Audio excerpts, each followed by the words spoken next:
Welcome to SmileFy. Today we will show you how to export a 3D design from your case. On your patient's list, open the case you wish to export the file from.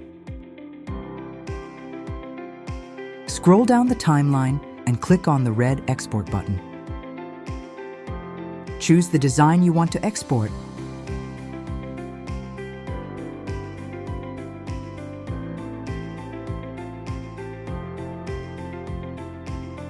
Allow the process to finish until you see this pop-up. Choose Select Files to export individual files from the project.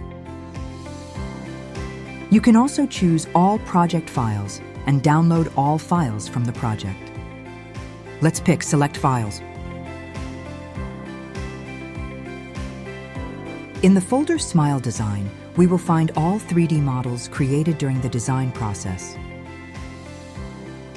Here we may see folders named Motivational Mockup, Veneers and Crowns, and also other CAD files. Select the file you wish to export and click Export.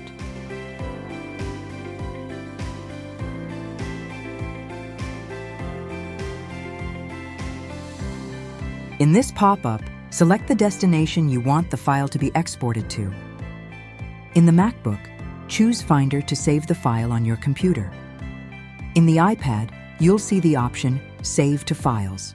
Otherwise, select Others and choose the option you prefer. Thank you for watching this tutorial. If you have any questions or concerns, please reach out to our support department at support@smilefy.com.